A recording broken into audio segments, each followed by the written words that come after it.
Eh, Tercera unidad. Los puntos más importantes que vamos a revisar en esta unidad van a ser los siguientes. Atentos, por favor.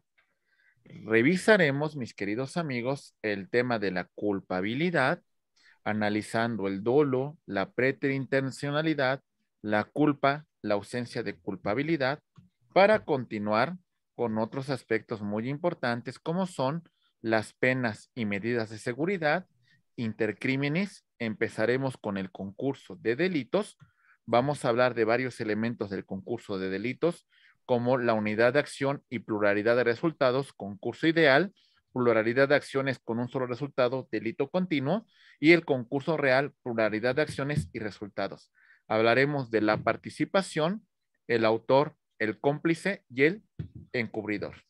Rápidamente empezamos con este estudio, muy importante, compañeros.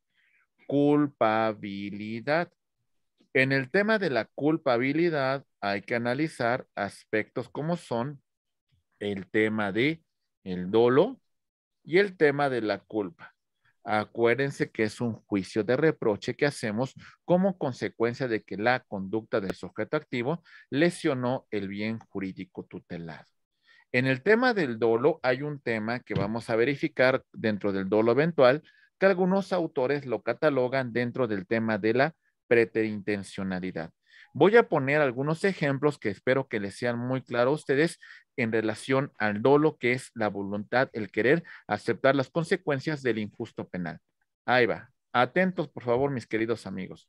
Revisamos a grosso modo lo siguiente. Ahí va. Dolo. Empezamos con el dolo directo. Dolo directo. Sujeto activo quiere privar de la vida al sujeto pasivo y lleva a cabo su conducta, la materializa, teniendo como consecuencia, como resultado, que B yace sin vida. Hablamos del dolo directo. ¿Sale? Vámonos por el dolo indirecto. Ahí va. En este dolo indirecto, tenemos que el sujeto pasivo quiere materializar su conducta y privar de la vida al sujeto pasivo.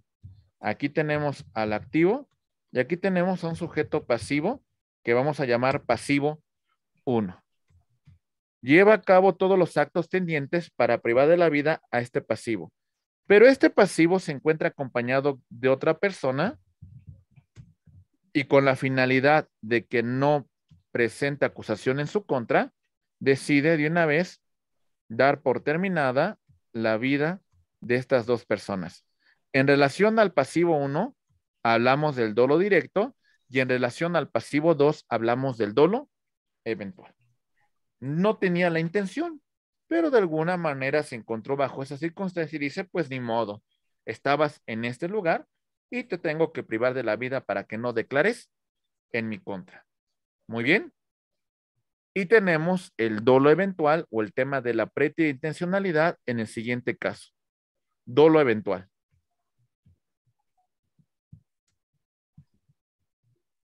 Resulta que tenemos que el sujeto activo quiere causarle lesiones al sujeto pasivo, pero le da un golpe de tal manera contundente que en lugar de provocarle lesiones, le provoca la pérdida de la vida. ¿Sale? Entonces se constituye el homicidio. ¿Se entiende, compañeros? Sí quería causar una afectación a la pasiva, pero el resultado fue más allá de lo que esperaba el activo. ¿Nos queda claro, compañeros? Muy bien. En el tema de la culpa, ya son aspectos que hemos revisado. Culpa con previsión y la culpa sin previsión. Culpa con previsión. El activo cumple con su coche, se encuentra en perfectas condiciones mecánicas. Conduce respetando las señales de tránsito. ¿Sale? Conduce de una manera responsable. Y aún cumpliendo con todas estas normas, ocurre el accidente. ¿Vale? Hablamos de una culpa con previsión. Sí hay responsabilidad penal, pero vamos a atenuarla. Y la culpa sin previsión, A, maneja de forma temeraria, tiene su vehículo en malas condiciones, no respeta las líneas de tránsito, se salta los semáforos y ello conlleva a que tenga el accidente. En ese supuesto, la responsabilidad del sujeto activo pues va a ser mayor que en el caso de la culpa con previsión. Muy bien. Ahora bien, espero que este ejemplo me lo vayan a entender, por favor, compañeros. La ausencia de culpabilidad. Esta ausencia de culpabilidad sería el elemento negativo de la culpa. Y dentro de esta ausencia vamos a señalar los siguientes supuestos. Error. Se dice, hay una máxima del derecho que dice, la ignorancia de la ley no excusa su cumplimiento. ¿Sale? Pero hay veces que nos podemos encontrar ante un error invencible que conllevaría a la lesión del bien jurídico tutelado. Les voy a poner un ejemplo que señala el maestro Muñoz Conde en relación al error. Atentos, por favor. Ahí va.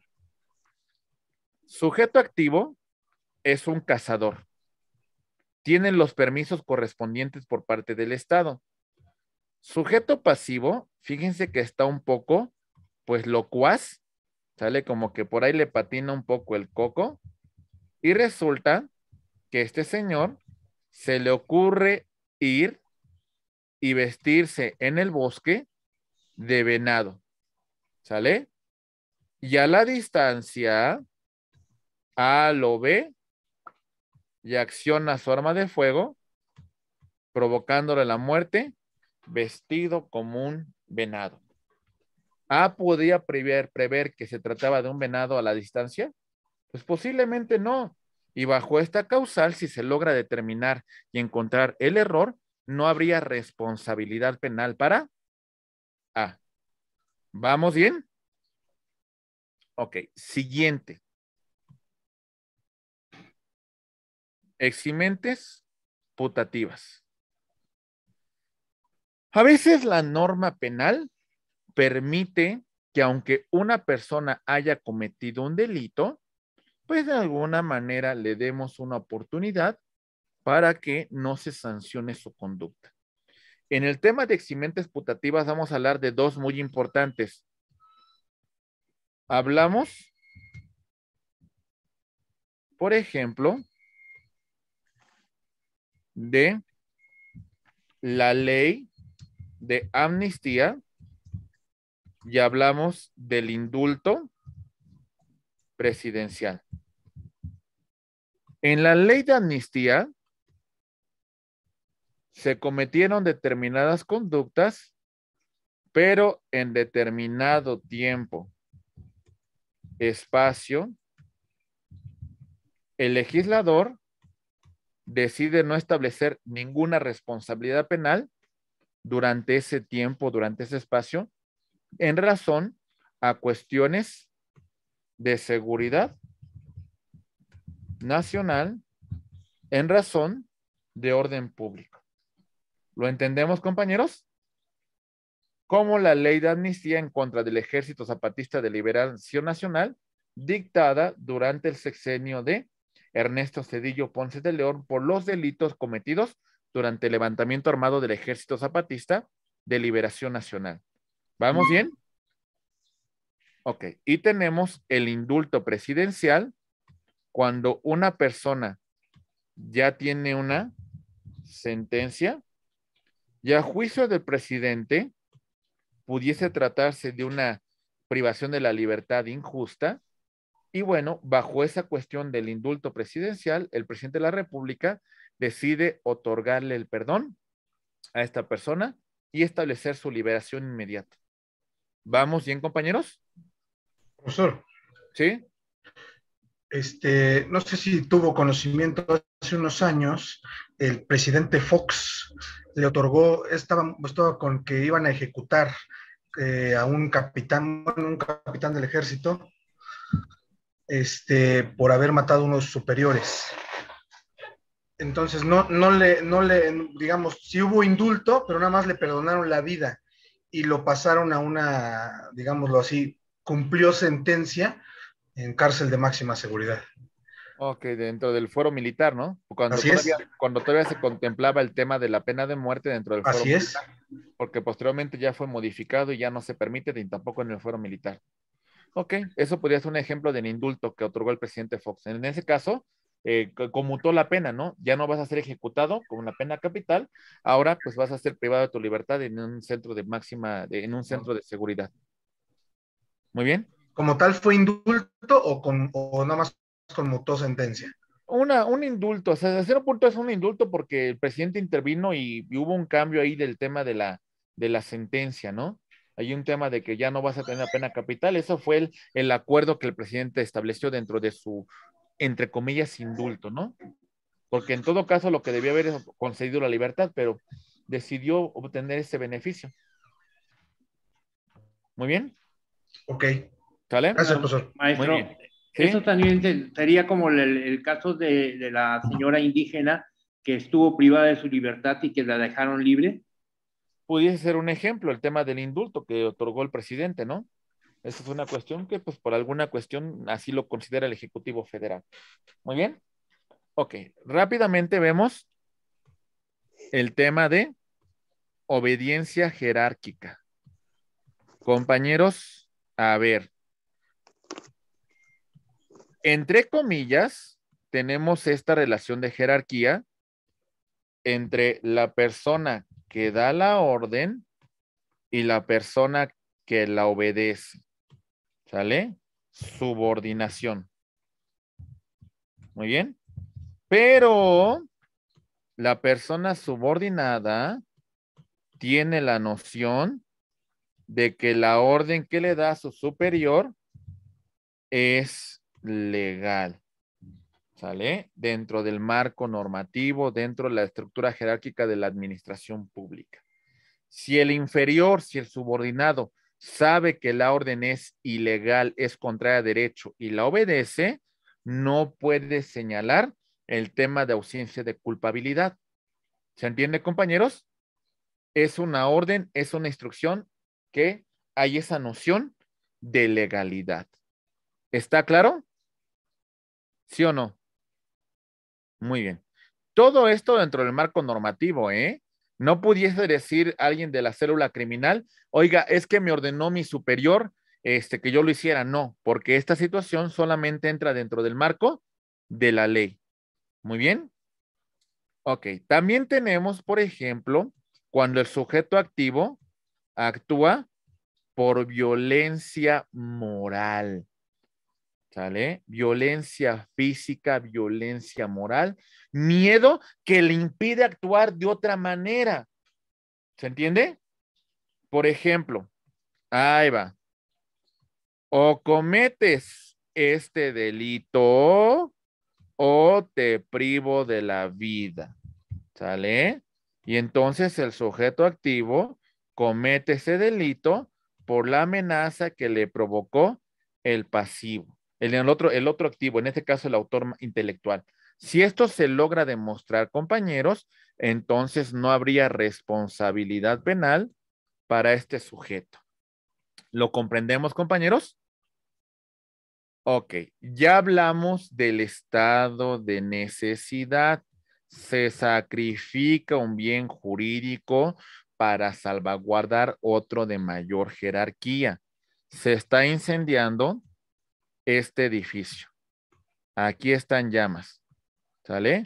Y resulta, compañeros, que para evitar que las personas que están ahí mueran, un bombero, sujeto activo, derriba una pared del edificio y logra que muchas personas salgan del mismo. Sí, se causó una afectación al patrimonio, pero lo hizo para salvaguardar un bien jurídico de mayor jerarquía, la vida. ¿Vamos bien? Ok. Ya también les menciono compañeros. No exigibilidad de otra conducta. ¿Sale? Resulta que están de vacaciones a con sus dos pequeños. B y C. Hay un accidente, se están ahogando y lamentablemente solamente podría salvar la vida de uno de los dos pequeños. Salva la vida B, sacrificando a C, que se encontraba un poco más a la distancia. Muy bien.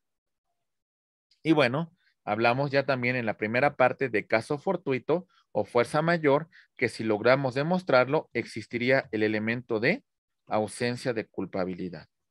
Todo esto hay que debatirlo, todo esto hay que confrontarlo, todo esto hay que estudiarlo de forma muy importante, compañeros, para que entendamos cómo se va a dar este elemento.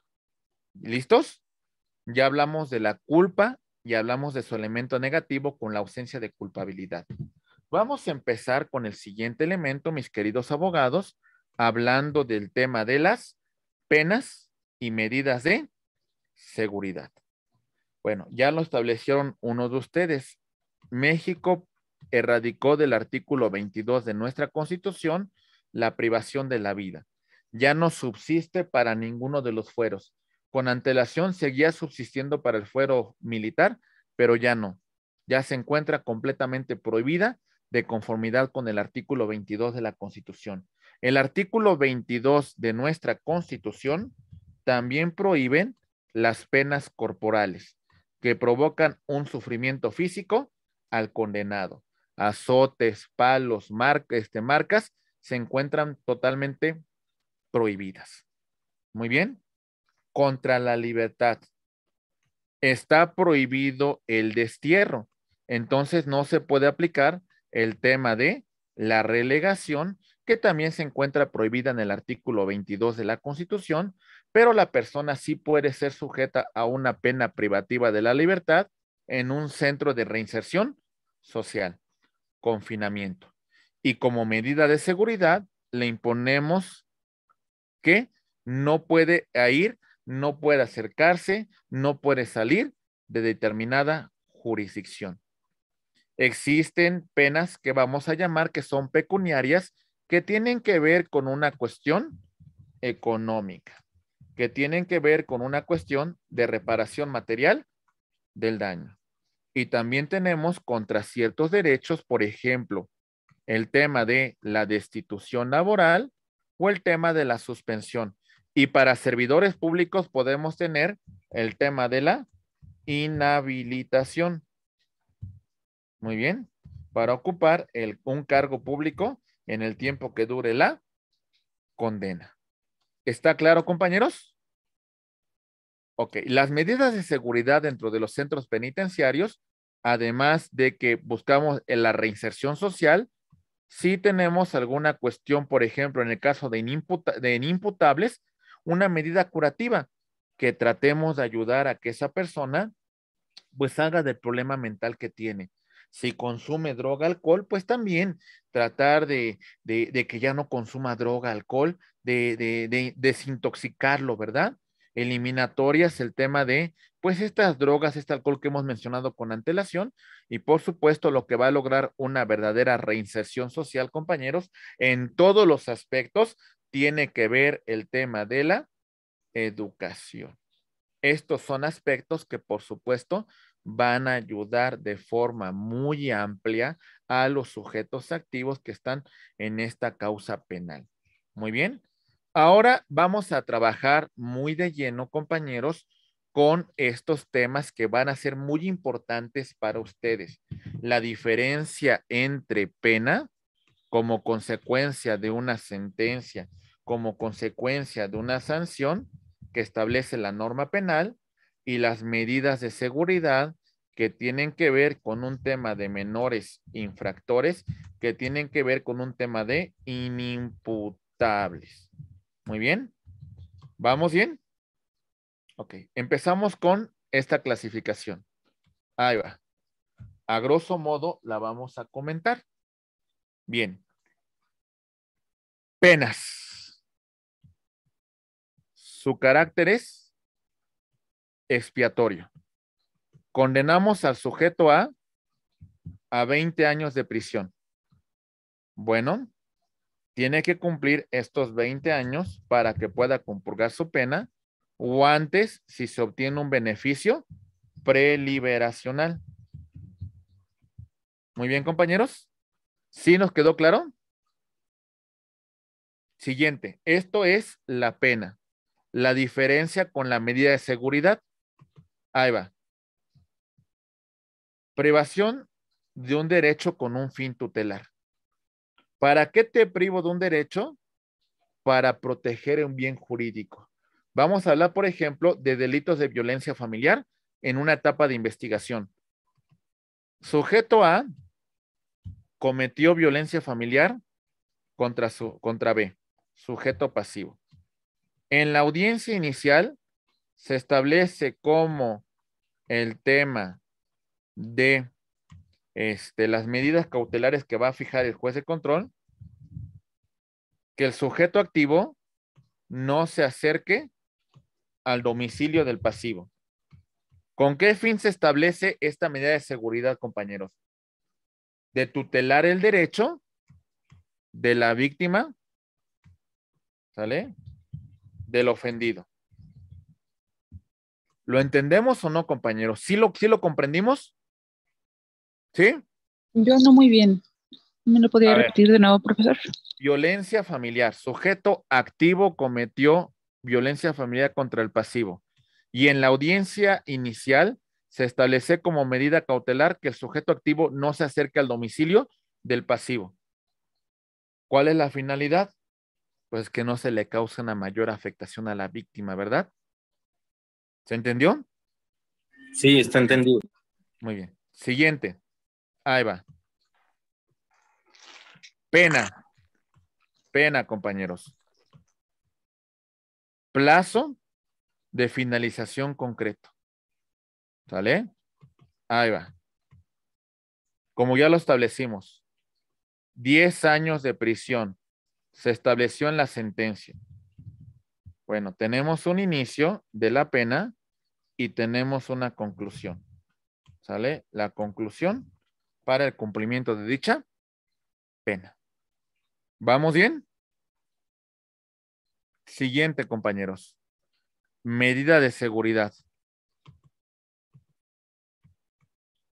Sin un término para su finalización. El tiempo que sea necesario.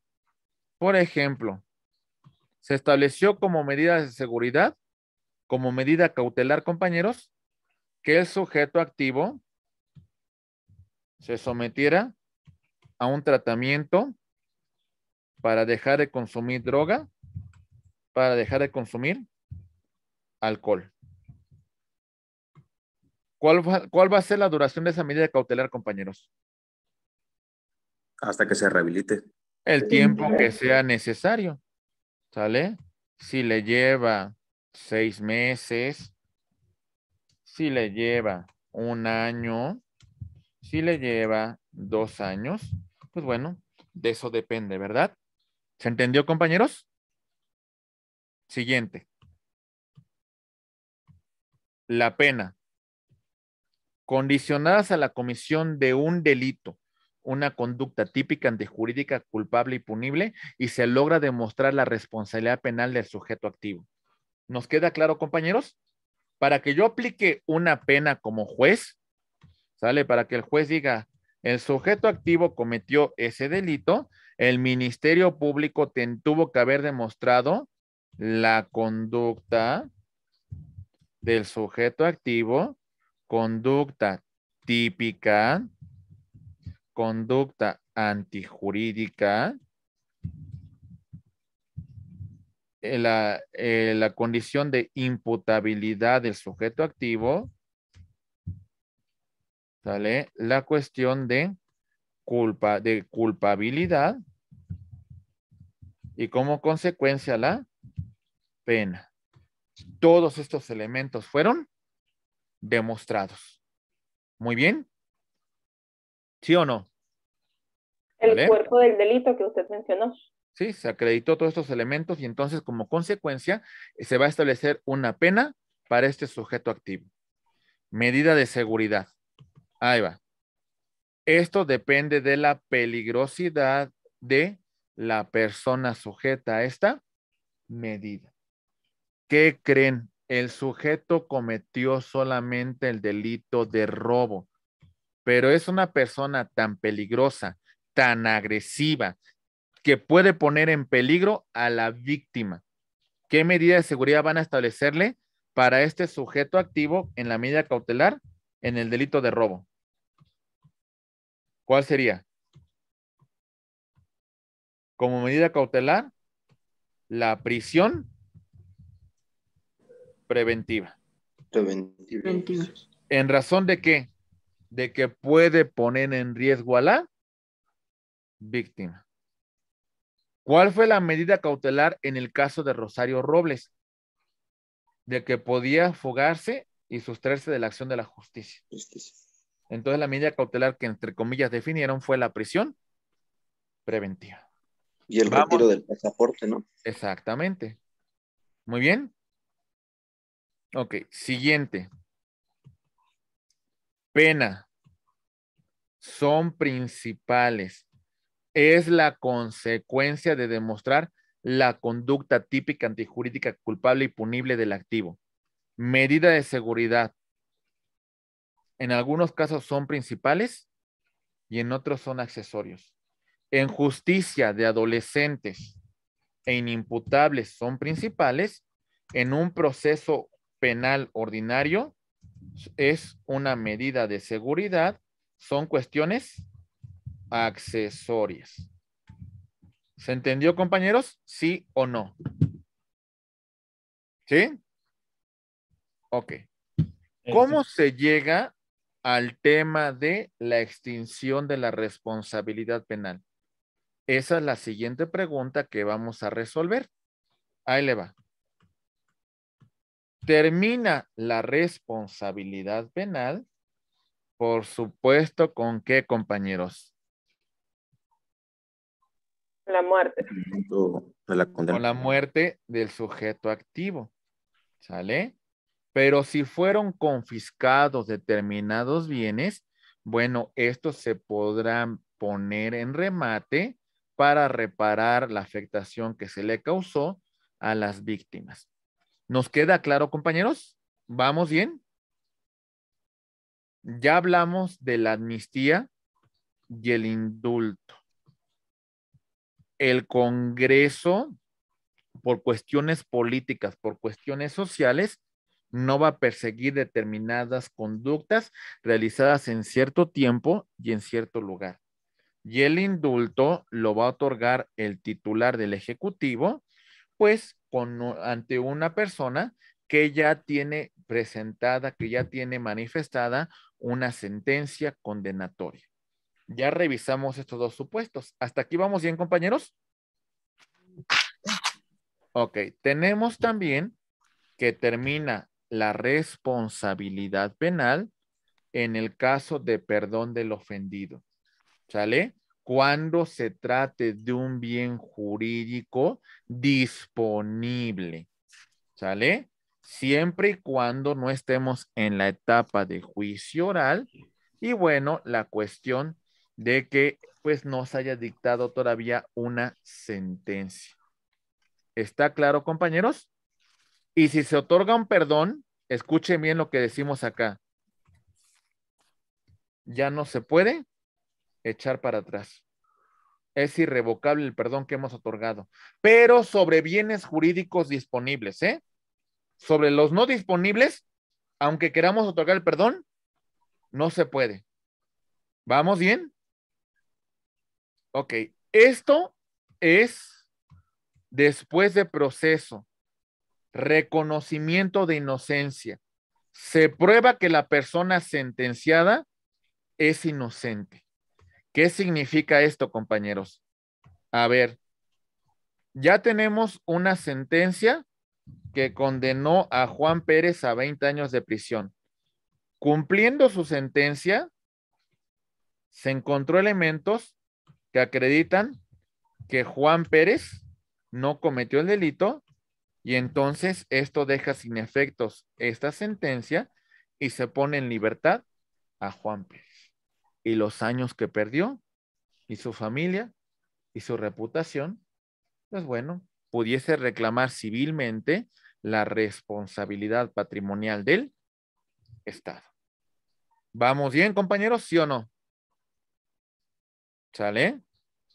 Bueno, la rehabilitación. En el caso cuando la persona concluye su pena, va a obtener nuevamente sus derechos políticos y civiles que fueron suspendidos durante el procedimiento. ¿Hasta acá me van comprendiendo, compañeros? ¿Sí? Bueno, continuamos a grosso modo con el tema de la prescripción. Cuando por el paso del tiempo los alcances del delito quedan sin efectos de conformidad con la legislación penal. Como ya les mencioné, hay que sumar la mínima con la máxima y esto lo dividimos entre 2. Y aquí vamos a sacar la media aritmética para la prescripción de los delitos. Muy bien. Feminicidio de 35 a 70 años. Sumamos ambas cantidades. ¿Cuánto nos da? 105 años. Lo dividimos entre 2 y tenemos que para que prescriba el delito de feminicidio tendrían que transcurrir 52 años. ¿Vamos bien? ¿Sí? Muy bien. Siguiente. El cumplimiento penal, el cumplimiento de la pena o medida de seguridad. ¿Sale? El cumplimiento de la sentencia o su conmutación por un beneficio preliberacional. ¿Está claro? Muy bien. Y bueno, artículo 14 constitucional. La vigencia o la aplicación de una ley más favorable que hubiese entrado en vigor, entonces aplicamos la norma en sentido retroactivo. ¿Qué significa esto? Ahí va. Sujeto A cometió el delito en el año 2018. Cuando la cometió, el delito se castigaba con 20 años de prisión. Le otorgaron esos 20 años. Para el 2022, ya no se hizo una reforma y ya no se castiga con 20 años. Ahora se castiga con 10 años. El sujeto activo en este supuesto puede solicitar que se le aplique la ley que más le favorezca. Y si en este supuesto ya se encontrara en los supuestos de que se otorgara la libertad por el tema de algún beneficio preliberacional o que ya haya cubierto la pena, pues bueno, pudiéramos optar a esa situación. ¿Me comprendieron, compañeros? Sí, Ok. profe, es lo del derecho pro persona, ¿no? Principio pro persona, Principio. exactamente. Aplicamos la norma que más favorezca, en este caso al sentenciado. Muy bien. Ok, en perjuicio no, ¿eh? Si cuando yo cometí el delito se castigaba con 10 años y al día siguiente se castigan con 20, no. En perjuicio no. En beneficio, sí. Muy bien. Seguimos. Ahí va. Atentos, por favor.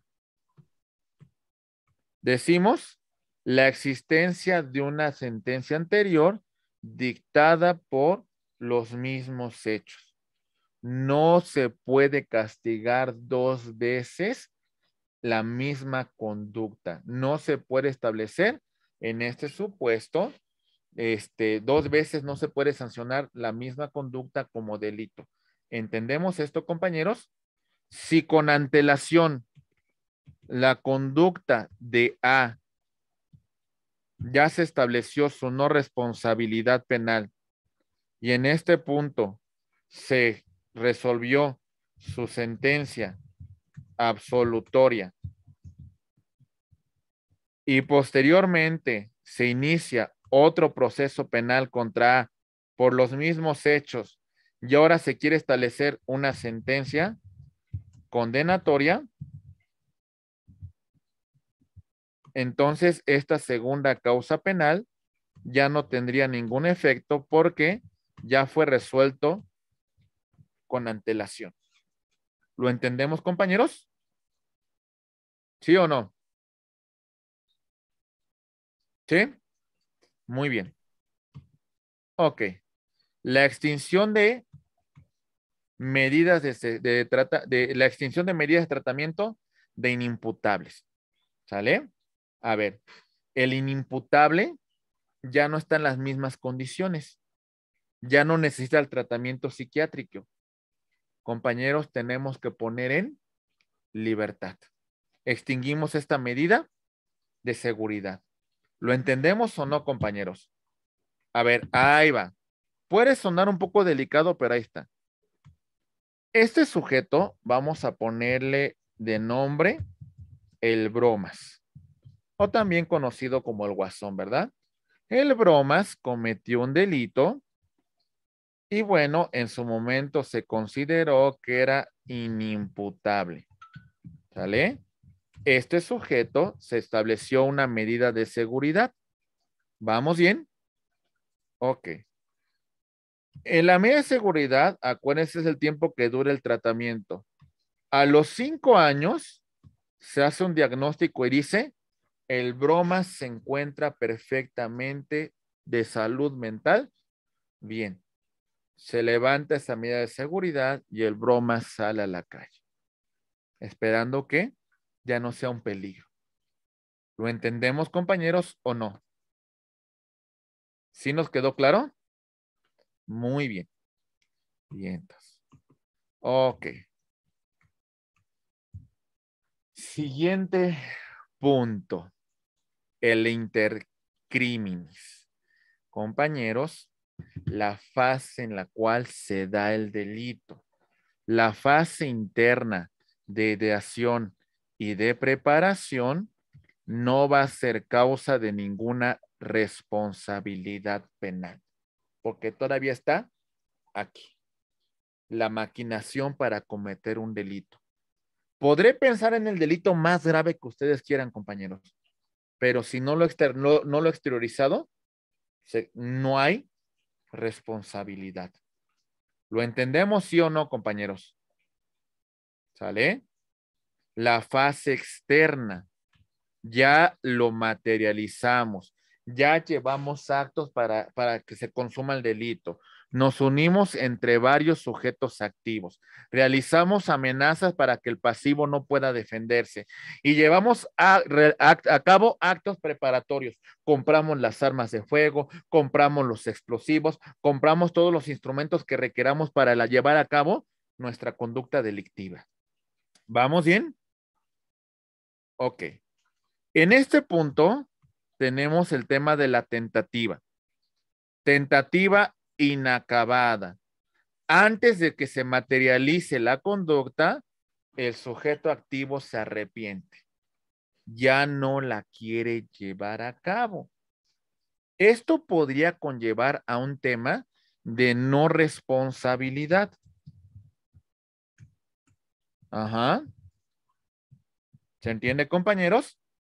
Y máxime si da aviso a las autoridades en el caso de alguno de que sus cómplices quisieran continuar con la lesión al bien jurídico tutelado. ¿Lo comprendemos, compañeros? ¿Sí o no? Ok. Pudiese ser que la propia cuestión, aunque se arrepienta, como portaba un arma de fuego en el banco, pues eso ya pudiese constituir un delito. Pero bueno, claro que se tomará en cuenta la intención del sujeto activo de no lesionar el bien jurídico tutelado. Muy bien. Tentativa acabada. Se llevan a cabo los actos materiales y resulta, compañeros, que por frustración propia no se consuma el delito. Sujeto activo acciona su arma de fuego, pero es tan malo que no asesta al sujeto pasivo. No se llevó a cabo su conducta por una cuestión de frustración propia, porque no tiene un buen manejo de las armas, porque carece de puntería, porque el arma se encasquilló. ¿Nos queda claro la frustración propia, sí o no, compañeros? Sí. ¿Sí? Frustración impropia. En este caso, ya sea que el propio pasivo o un tercero evita que se lesione el bien jurídico tutelado. Sujeto activo acciona su arma de fuego, dispara y el sujeto pasivo, ¡fum!, se agacha y evita la agresión. O un tercero empuja al activo y bueno, esto evita que se consume la lesión al bien jurídico tutelado del sujeto pasivo. Muy bien. ¿Sí o no? Ok. Delito imposible. Sujeto activo quiere privar de la vida al pasivo y el pasivo yace sin vida. El pasivo ha muerto. No se puede privar de la vida a un muerto, ¿verdad?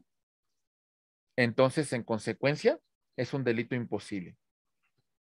Sujeto activo quiere privar de la vida al pasivo y para llevar a cabo su conducta se compra un chipote chillón y le da de chipotazos.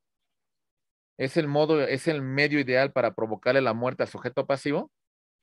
Pues no. No. ¿Verdad? ¿Vamos bien, compañeros? Ok. Delito perfecto. Bueno, el delito consumado cuando se lesiona el bien jurídico tutelado y el delito perfecto agotado. Además, pues se da la fuga y prácticamente no existen o trató de cubrir del todo los indicios para que no atribuyeran su responsabilidad en la comisión de ese hecho que la ley señala como delito. ¿Nos queda claro, compañeros? ¿Vamos bien? No, a mí no me quedó claro el delito perfecto agotado. ¿Me podría dar un ejemplo como para...? Usted cometió un delito, se da la fuga, prácticamente no dejó indicios materiales que pudiese utilizar la policía, que pudiese utilizar la fiscalía para establecer su responsabilidad penal. Dicen que no hay delito perfecto, pero aquí a lo mejor usted cubrió del todo bien sus huellas para que no pudieran establecer la responsabilidad penal en contra de usted. Muy bien, gracias, maestro. Que al final puede haber algún indicio, ¿no? Si la fiscalía, los servicios periciales son muy cuidadosos, creo que pudiesen encontrar elementos, pero bueno, son cuestiones que hay que revisar en cada caso. Bien, compañeros, ahí va. Seguimos y revisamos lo siguiente. Atentos, por favor. En el tema del concurso de delitos, hablamos de los siguientes supuestos. Lo normal es de que exista unidad de acción o unidad de resultado. Una acción produce un resultado. Sujeto activo acciona una arma de fuego y da en el blanco contra el sujeto pasivo, provocando la muerte del sujeto pasivo. Una acción produce un resultado. ¿Nos queda claro, compañeros? Ok, siguiente. Concurso ideal o formal. Una acción, muchos resultados. Lo que señalábamos del banco. Sujeto activo pone la bomba en el banco y como consecuencia de su explosión se provoca daño en propiedad, se provoca lesiones, se provoca la muerte de personas y además el tema del robo. Muy bien. ¿Está claro, compañeros? Ok, delito continuo. Ya también lo mencionamos en la primera parte. Pluralidad de acciones con un solo resultado. Identidad de sujeto activo y del sujeto pasivo. El sujeto activo va con el señor de la tienda y durante 12 días, durante 12 noches, roba una caguama. para que al final haya robado toda una caja de caguamas. Varias acciones produjeron un solo resultado. ¿Lo entendemos o no, compañeros? ¿Sí? Muy bien. Concurso real. Varias acciones producen varios resultados. ¿Sale? Sujeto activo roba unas joyas, lesiona a las personas que se encuentran en el hogar y además tiene cópula con una de las víctimas. Varias acciones producen varios resultados. ¿Quedó claro, compañeros? Ok. Muy bien. Y bueno, verificamos la participación del delito. Bien. Tenemos al autor, que en este punto tenemos al que lo idea, al que lo prepara, al que instiga, al que retribuye. ¿Sale? Quien lo va a materializar es el autor material. ¿Sale? Coautor, cuando los dos intervienen en la materialización del hecho que la ley señala como delito. ¿Sale? ¿Se entiende o no, compañeros? Ok, ahí va. Sujeto activo quiere privar de la vida a su esposa. Contrata a un sicario. Y este sicario se auxilia de una persona para que lleve a cabo el delito. Esta persona es un autor intelectual. Esta persona es un autor material. Y esta persona es un cómplice. ¿Sí, compañeros? ¿Sí nos quedó claro? ¿Vamos bien? Ok. Perfecto. Muy bien. Seguimos. El autor, coautor, tienen un dominio del hecho. El cómplice es el subordinado del autor. No tiene un dominio del hecho. Recibe instrucciones del autor. ¿Vamos bien? Para que no me confundan a un cómplice con un coautor. ¿Bien? Si la intervención del cómplice es de tal manera necesaria para que se consuma el delito, hablamos de cómplice primario. Si aunque no hubiera intervenido, el delito se hubiese consumado, hablamos de cómplice secundario. ¿Vamos bien, compañeros? Quien entró al banco con el autor, ¿qué tipo de cómplice sería? Entró al banco para llevar a cabo la conducta delictiva. Primario. Primario. Ok, cómplice primario. Su intervención fue necesaria, ¿verdad? Quien esperaba afuera con el auto, ¿qué sería? Secundario. Secundario. Aunque no hubiese Cómplice intervenido, secundario. se hubiese consumado. Sirve para el escape, pero por lo mientras sería un cómplice secundario. ¿Vamos bien, compañeros? Ok. El encubridor. Ya se consumó el delito. El encubridor tiene conocimiento del hecho que la ley señala como delito. ¿Sale? Sabe que se cometió una conducta delictiva. Y da refugio al autor, a los cómplices, entorpece la investigación. Y bueno, si los instrumentos del delito, en este caso los elementos materiales del robo, los utiliza para venderlos o para distribuirlos o para lavar el dinero, ya es otro delito. Pero bueno, por el momento ayuda a que el autor, el cómplice, el coautor, se den a la fuga. Muy bien. ¿Vamos bien, compañeros? Bueno, el autor inmediato es lo que mencionamos del autor material. ¿Sale? Para que no se me confundan. Muy bien. Ok. Concluyo la tercera unidad y demos unos segunditos.